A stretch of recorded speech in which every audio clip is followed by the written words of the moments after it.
1040.com podcast. Your taxes, smart and simple. Yeah, so I went there Saturday. I had been to the gym, and I called my wife Amanda, and I said, hey, I'm on my way home. I'll stop and get donuts. Our son loves donuts. And I pull in, and it's like 10 a.m. Like, it's not late, and there's a huge sign on the door that says sold out. Of donuts? Yeah. At 10 a.m. on a Saturday, and I thought, wow, like, I'm not really sure what's going on here, so. You've been betrayed. You had donuts this morning. I did have donuts. Yeah. They were wonderful. Hey, welcome to the 1040.com podcast. Thanks. It's a big day because this is the start. We just decided this, by the way. You were in here for the conversation. I was. The start of what we're going to call season 2, episode 1, and we can look around and we've got a different set. I right? like it. It's snazzy. You like this? Yes, I do. Yeah. What's your favorite part? My art. Hey, it's a good answer. I can't argue with that. No, my favorite part is the donuts on the coffee mug. Yeah. That's what actually got us on the donut conversation. It is. I have been lightly challenged to drink this whole pot of coffee during this episode. Guilty. I don't think I can do it. I think you can. I believe in you, Paul. It would just get really, really fast at the end of the episode. I'm make it already kind of interesting. caffeinated, so I don't know if I can. I don't know. We'll see. Hey, so Hattie, you are an artist, all right? But tell us specifically what type of art you do, and then we'll kind of roll into why you're here today and what we want to get into and how we're going to tie this to taxes at the end. So don't be afraid. We're not going to ask you any tax questions. Okay, cool. We said, what was it yesterday? We said, what's the one thing you don't want us to ask you about? You said taxes. Taxes. So yeah, funny. That is something I am very still new at. So cool. Well, hopefully we can help you with that some, and others that are in the same situation that you're in, doing freelance work and other types of art, whether it be film or photography or any other thing. Awesome. So tell us what kind of artist you are, like what you do. Actually, first, I want to go back. Where are you from? I am from Lower Alabama, but I've lived here in the mountains for 10 years. Okay, so we're in the mountains in North Carolina. Is where we film at. Mm-hmm. And so that's where you've called home for, you said 10 years? Yes, sir. And you're currently in school. And I am. I'll let you tell people where you go to school because it's awesome. Well, I mean, that helps answer your first question about Yeah. what kind of artist I am. I'm going to Savannah College of Art and Design in Cool. Savannah, Georgia, and I'm majoring in sequential art, which is pretty much art in sequence. That could be anything from comic books to children's book illustration to storyboarding for animation or live action films or commercials. It is such a blast, and I love every second of it. That's but so cool. I'm still learning. Okay. I'm a new artist. All right, so what got you into it? I have been drawing ever since I could pick up a pencil, or I guess a crayon would be more accurate. Yeah. I think I got started with sequential art when I saw one of the Spider-Man movies, one of the Tobey Maguire movies, and to this day I still don't think they were that great of movies, but I really liked this one scene where he was trying to deliver pizza, and I don't know, something about that scene was just, it brought you to the character more, and it got me interested in it. So I went to the library and I got this big volume of the first 20 Spider-Man comics, and I was hooked. I read the whole thing in one day, and I was like, this is it. This is what I want to do with my life. Because I always knew that I wanted to draw, but I never knew that I wanted to draw that way until I read those comics. Right. That is so cool. So Spider-Man, that's like when you a- hit it big, you're going to think the Spider-Man Exactly. crew for No, there's for a everything. special place in my heart for Spider-Man. It's funny too because when I'm on campus, I have other friends who are in other majors and stuff, and we'll go around and we'll introduce ourselves. And my friend Kelly, she'll be like, "Oh, I'm a production designer," and my friend Ben will be like, "Oh yeah, I'm a graphic designer," and I'm just like, "I like Spider-Man. That's my job." It's a lot of fun. Are comics? Do you lean more toward drawing for comics, or is it? I know you said Yes. you could do a lot of other things, but is Well, that there's a lot probably of your things. favorite? The thing I love about comics translates into a lot of different media. So what I love about comics is that you get illustration and image, but you also get story. And the story helps the image, and the image helps the story. And it's kind of like this combination of both of them, and both of those things I love so much.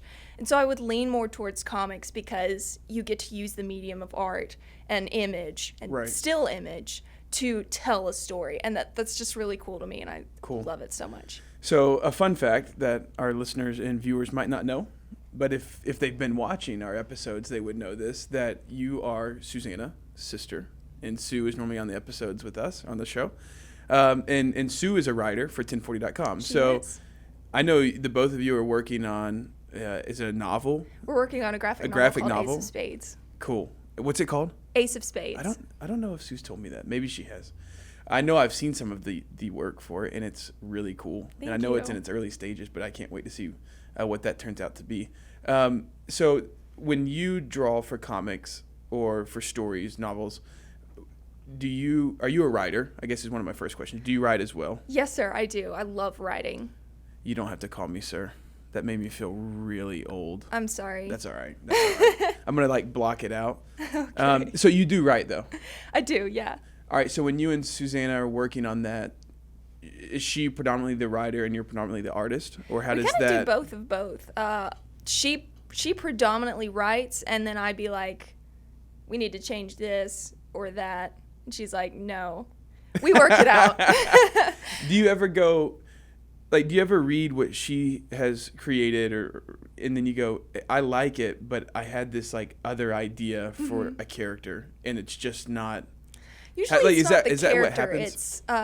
It's usually part of the story. Susanna's really great with characters. She far surpasses me when it comes to storytelling and development of that kind. But I recently took a course at school, advanced writing for comics, where I learned a lot more. And so I'm starting to get to the place, at least, where I can communicate with my sister on the story aspect of things. So it's definitely more of I'd say it's a 70 to 30 now. Cool. Of who works on writing. How long have you been working on this? Oh, wait. With your sister, that specific Gotta think. novel? Well, we've been thinking about it and talking about it for about 2 years now. And we've only started recently writing it and putting stuff down. I'd say maybe we started in the winter, doing that. So. And then how long do you think the process, what does that look like? Well, we have a game plan right now, and we hope that we can start releasing pages on January the 1st of 2019. Wow. 2019? Mm-hmm. Do you feel pressure? Every time you say that date? Not yet. Yeah. But I probably will because I'm going to start making the pages over my winter break. We're going to try and finish the script and the thumbnailing before I go back to school. And then Susanna's going to be working on advertising, and then I'm going to start making it. Wow. You said thumbnailing. Is that just quick sketches of Yes. So whenever you're making scenes or, comics, the whole comic page is a work of art as much as it is a sequence telling the story. And so you have to lay out how the panels are going to be, the shapes of the panels, the size of them. So the thumbnailing process would be a very rough, very tiny, kind of where do we want these panels, who's going to be standing where the speech bubble's going to be. Right.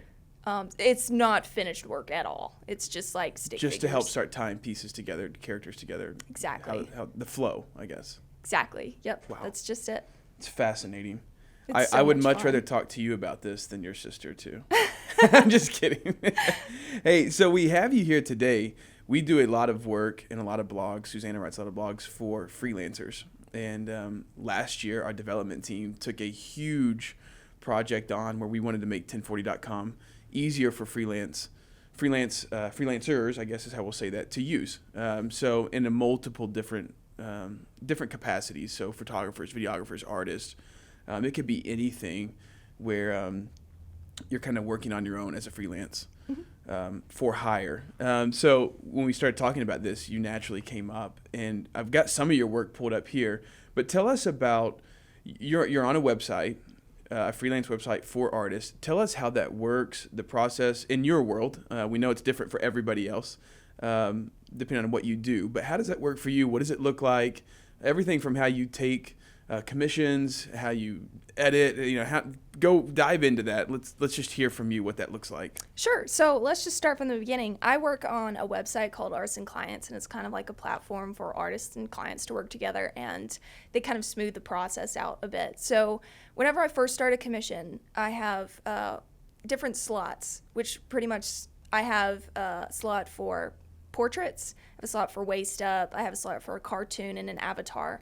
Those are my 4 different right now. Okay. So a client will come onto the website and hire one slot, and I get notified that they're there, and I say, hey, how you doing? What would you like me to illustrate for you? And I ask them a series of questions that I know just as long as I get this information, I'll be able to draw whatever. And then they answer the questions and I'm like, okay, cool. And if it's a commission that I think I want to do, I'll accept the job. And then right after I accept it, they pay the website and the website holds the money. And from there, I start illustrating what they want to do. And I'll usually start with a sketch and then check back up with them and be like, this is the sketch, what do you think? And if they give me the green light, then I'm like, okay, and I'll ink it. And then I kind of do the same thing again. I'm like, do you like this? What do you think of this? Right. If there's still no more issues, they're like, good, I'll go ahead and color it and turn it into them one last time. Again, if there's still no more things they'd like me to change, then they mark the job as complete and the website takes their share and gives me the rest. Okay. That I followed that completely, and it sounds extremely simple, but something tells me that when you get into this, if I commission you for a job, that it does not go as easily as you just explained that. Where do the hang-ups come in? What starts happening that makes that process difficult? Well, it wasn't always as simple as I just told you. Whenever I was first starting, it was definitely a learning process. I'm listening. I've got to go cup number 2 if I'm going to finish this pot, okay? Go ahead. All right. Whenever I first started, I didn't know to ask questions of what I wanted, and so it was always kind of like this awkward, hey, I want you to draw this. Hey, okay. Do you want me to draw this or this? And I'd have to like narrow it down. So the reason I've gotten it to where it is through trial and error. I've learned a lot on that website. And so the website doesn't provide you the format to accept commissions as far as the questionnaire, and they don't recommend like, hey, here's how we've seen people succeed with it. They just say. They actually don't do that. No, sir. Yeah. You can look That's on strike 2 for sir. All right. You can look on other people's profiles and see how they're doing it. And everyone on the website does it a little differently. I think I've really found a process that really works for me. Right. And through finding that process, I feel like I've really found a good platform that will work for me for a long time and will really help me whenever I start going to my serious career after I graduate. But complications, even though, I've got most of what I like worked out in my process, complications usually come from clients who don't communicate exactly what they were intending me to get. So the reason I ask the 10 questions at the beginning of each commission is like, this is the information I need. And if they give me that information, but then they leave something out expecting that I kind of knew what they were thinking. You just knew it, yeah. That's kind of when complications come in. And it's hardly ever just like I'm purposefully doing this to the artist to make them mad. It's usually just people don't really understand the process and the work that it takes to make art. And so a lot of times they'll be like, oh, they just kind of understand this. And I'm like, I don't understand that. But it always clears up with just a little bit of communication. And it's never that big of an issue. Other issues usually come from clients asking for too much change throughout the commission, and I've had that problem so rarely that I don't have any notices about it on my website. You mentioned 3 times that you go back and forth where you send in. Okay, that's strike 3 for the sir. That is strike 3. Yeah. Hattie McQuitty, the most polite guest we've ever had on the show. There we go. I'm sorry. That's all right. I'm just giving you a hard time. So 3 times where you do a light sketch, send it in. You go a little bit further, send it in, and then I guess the final, and you send it in with one more revision if needed. Yes. So, I mean, you give them 3 opportunities to correct. Or kind of put you back on course for what they initially wanted.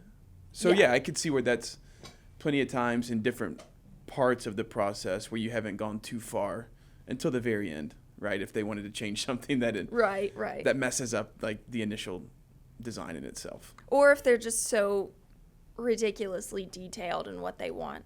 And it's fine if I know about that ahead of time, but if they intended to be very detailed with the commission and only like kind of answered bare minimum what I asked of them, it's going to be a rocky road for the whole commission.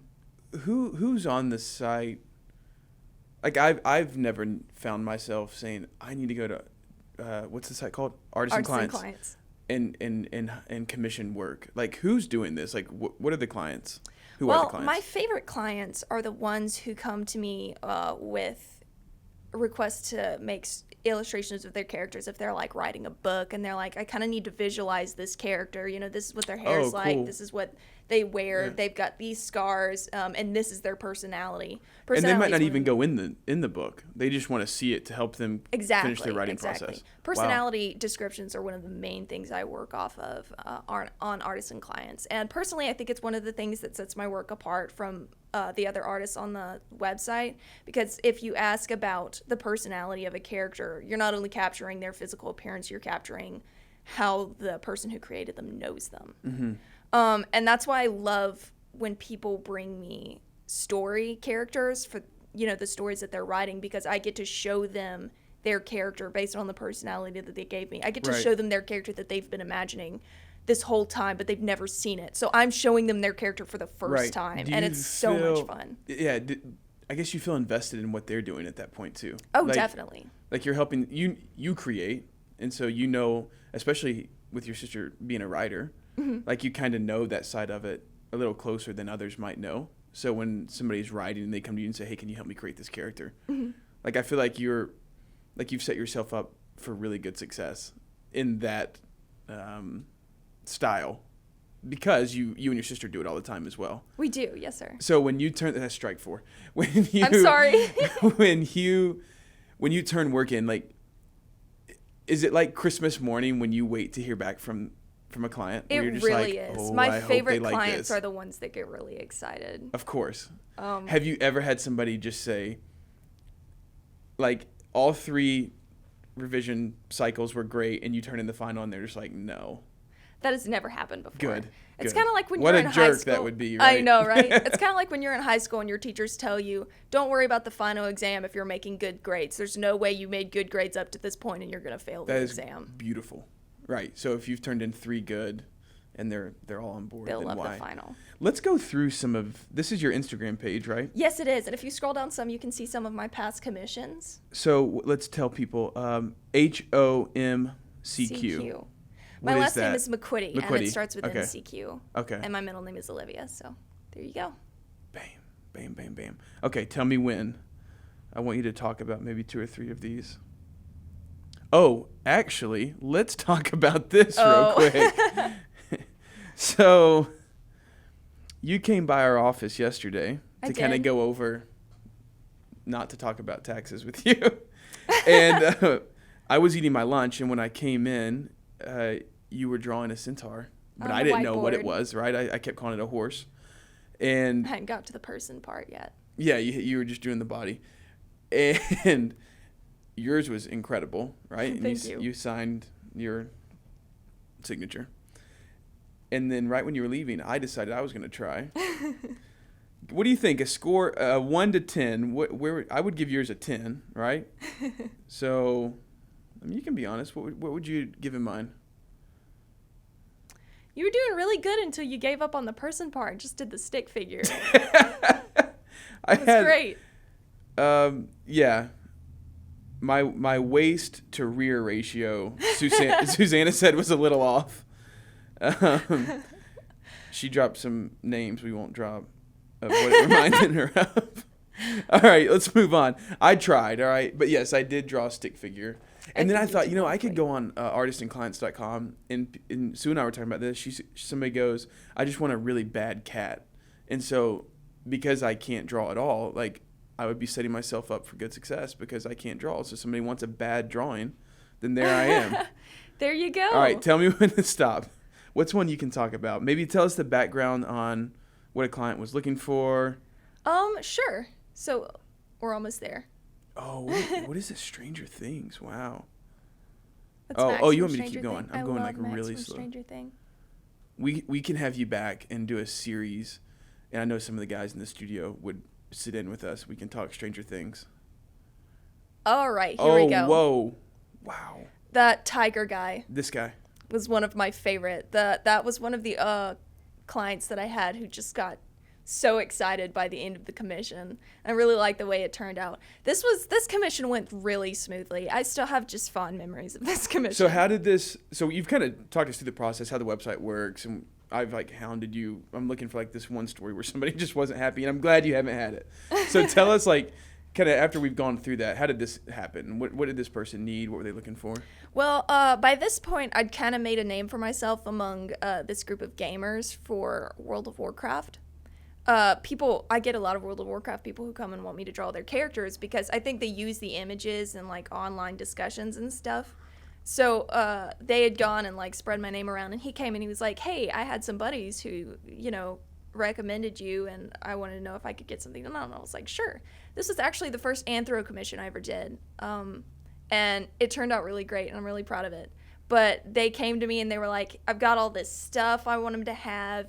I want him to have, he's this personality type and everything." And I managed to get everything in it that he wanted. And I think that's one of the things that really pleased him. And then the personality really shone through on that commission. And he was really happy with it. Do you remember what the personality was? Like what he said this character was? Well, I told you I have 10 questions that I ask so most of those questions are physical appearance questions, but the last 3 are so much fun. It's my favorite part of doing commissions. One of them is, how does your character treat other people, and how are they treated by other people? Oh, cool. Which is an important question. Yeah. And the next one is, if a random stranger to this person were to go up and hug them, how would they respond? And then the last question is, if I were to ask them to wait for me and was gone for over an hour, how would they react?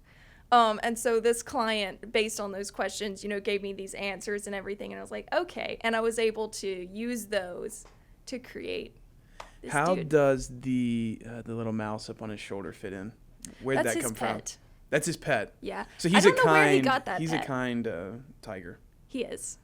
He's smiling. He looks very jovial. However, he has to have a dark side because I'm counting like 6 or 8 arrows, a sword, a little dagger. Who knows what's in the backpack? But he's a scholar, right? He is. He loves to read. And he's kind because I'm seeing the glasses, and those are very, some people just wear like hipster glasses, but those are like I read a lot glasses. And he's even got the book to go with it. And then the little mouse as a friend, I don't know. A lot of times I don't get a whole lot of information on these characters, but I always I didn't mean I don't know, like, I meant like, I wasn't judging your work there. That's not what I was doing. That came off bad. No, I didn't think so. I was saying like, I don't know about this guy. Like I don't know if I would trust him. Like are the glasses in the book just a front? Do you think? Based on the way he answered the questions, I don't think so. So this is a kind guy. He's here to save the day if he needs to. Yeah, he's a cool bro. But if he doesn't need to save the day, you can just catch him in the library. I think Sharpen up his knowledge. I think you've got it. All right. That's my take.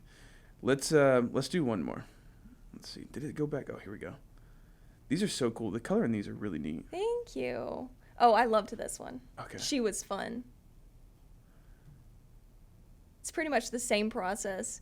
This is probably the smoothest commission I ever did. Like the process that I just described to you about the steps and everything. Yeah. She loved it on every stage. Wow. What was this for? I think she was writing. I think this was a book character. I know it was a book character. I can't remember if she was doing a graphic novel or if she was, writing an actual book. But this is the villain of the story, in case you can't tell. No, I can, in her eyes, right? Her eyes and that smile. Maybe it's the lipstick or the shape of her mouth. Like something's just like off. Yeah. Yeah, no, it was a 1940s themed story. Is all I know about the story, and I knew that she was the villain. I think she's about to poison a drink or probably, something. Yeah. Probably. Doesn't look like she's carrying the knife and the dagger like the other guy. But maybe a little poison in a little vial of some kind. She's equipped either way. Yeah, she's can do harm. All right, well, I said one more, but let's do one more because I'm liking this game. Okay, go for it. Can I pick one? Yes, go ahead. I want to ask about. Let me see. Hey, that's the centaur you drew, right? Kind of. A little yesterday.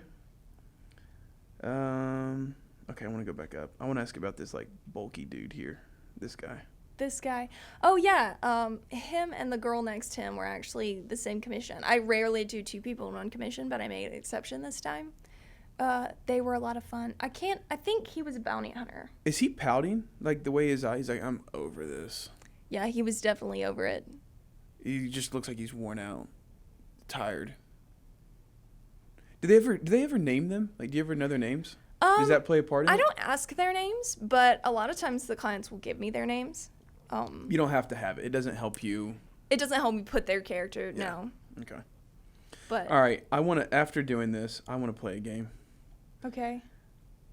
I have to look at one of these. You have to draw out of your memory. All right. All right. And I'm going to look at one of these and come up, and we're going to have like a minute. So it can't be too long. Actually, I'll let you pick one. Okay, never mind. I just picked one. All right. We're going to sketch, and then we're going to bring this thing home. All right. Are you ready? Okay. I don't know how we're going to time a minute, but I'm just going to... Actually, I do. Let's see. Yeah. All right. I think it's 10 o'clock our time, so we'll go 10:01. Are you ready? I am. What are we doing? You just have to sketch, and we're going to see who's got the better drawing at the end of this. All right, let's do it. So, go. Okay, here we go. Woo! This is not going to be good. Oh, man. I don't think I could get into your school. SCAD? Yeah, no way. Wait till you see this. Well, there's a lot of other things than just drawing you could do at SCAD. Yeah, I don't think I could get into your school. Do you ever have to turn your paper when you draw? Because I just did. Oh, no, turning. You're actually supposed to do that. Okay, good. Because I'm turning my paper a lot to make this happen. This is what we did yesterday. I gotta speed it up.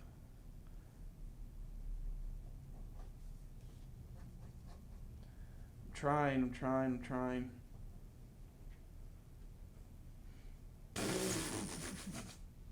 I believe in you, Paul. All right, it's 10:01, but we got to go just a little bit longer because you're not going to know what I drew. Okay. Or I'm drawing. I need the grammar police. All right. Time. Just because I got mine finished. Okay. Let's see. Whoa. Hold that up so tiny. we can see in the cameras. I think she's too tiny for the cameras. We'll give it a shot. Yeah, just flip it toward me. Man, what were you thinking on that? I was starting to draw Ace. She's the main character of our story. Oh, in your book.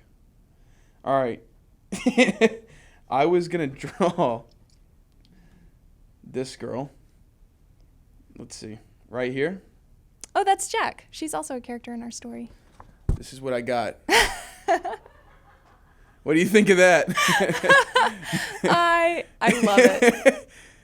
I think she's gorgeous. You know when I decided I couldn't get into your school was when I was doing the feather.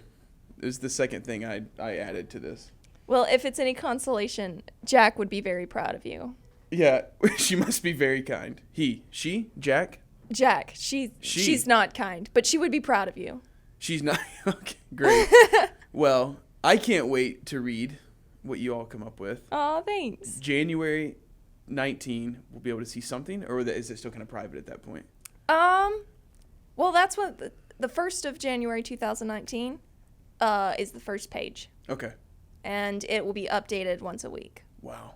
So. And tell me how you're going to release that, because that's actually very interesting. Slowly. So, but on platform-wise? Well, we're still figuring that out. Digital, though. Yes, sir. It'll be digitally. That's 5. Okay, digital. I'm sorry. Well, it's got to be 5. That's a good number. We'll end on 5. All right. So there's another platform like the one you commission off of, something similar where you can upload. Right. Well, there's a lot. Actually, webcomics are getting really big. Cool. Because they're easy to access. There's a lot of libraries where people upload their graphic novels or webcomics and stuff like that. And it's really great because people build communities in them. So, like, if you read a comic from one library, then you're likely to read other comics from that same library. And I've already had my eye on a few of them for a while now because I read comics from those libraries. Oh, cool. So you have your favorites. You know what sites you typically go to or where you can find what you're interested in. I do. Neat. Okay, so I've got one question for you. Okay. You're a freelance artist. I am. And I'm going to put you on the spot. What would you say your number one advice or tip anything kind of in that realm for other freelance, and let's just say artists. I won't make you answer that for photographers or videographers or that kind of thing. But what's your biggest advice or tip for freelance artists? So that could be anything from... I'm going to base this off of what I needed to know the most whenever I started. And that is be patient with your client no matter how much they frustrate you. And also do not underrate yourself. Look at the quality of your work based off of the quality of other people's work. Consider the time that you put into it and price it accordingly. Do not oversell yourself because you will suffer for it later. Oversell or undersell? Undersell. Thank you. Do not undersell yourself. Yeah. Because you will suffer for it later. That is like something that I'm still learning. Right. Do you think it's because like you're in school, you see what other people on the side are charging? Like, I mean, you kind of, I could see where a bunch of like natural things just kind of go into that, and then you wake up one day and go, "This is crazy." There are a lot of stuff that go into that. We were talking yesterday. One of the reasons the website, you know, there are people on that website who don't charge a lot because they're making the same mistake that I made whenever I first started. So they'll be charging like $10 for a fully colored, detailed portrait. Wow. Yes, exactly. And so it really undersells, and then you're spending all this time on something that you're only getting paid a very little bit for. Yeah, I mean that's not even fair. Right. And it's not good for you, and it's also not good for clients. This is something my brother's a salesman, and he was telling me the other day. He's like, if you charge a very little amount for your stuff, people will not look at it as valuable. Right. So it's just it's disservice to yourself, and it's also a disservice to other clients. But it's a huge artists. uphill battle because you need every artist on that site to agree, like almost at the same time, we all value our work more than what we're being paid. Right? I mean, to make the people that are coming to the site understand that, like everybody would have to do it. Right. Like if you just go up in your pricing, it just looks like you're overcharging people if they all stay. Is that, I mean, would you agree with that? Or is it? I would agree with that. I think because I've built up a client base, so I have regulars that come in and they know the value of my work, and I've raised my prices gradually over time, and a lot of them have stayed because they know that it's worth it. And so I think that because I have that client base now, it'll be easier for me to go up because they'll be like, this is worth it, and then other people will see that. Awesome. Thank you so much for being here today. Thank you for having sharing. me. I know art is like this super passionate, not even hobby, but it's a profession for you. And thank you for opening up and sharing. Thank you for drawing with me. And I'll leave you with this. Your sister is writing a blog right now on how to price your services for freelancers. So I encourage you to watch it, share it with your friends. Definitely. And if you're listening or watching, take a look at that. It'll be on 1040.com under the blog. And thank you again.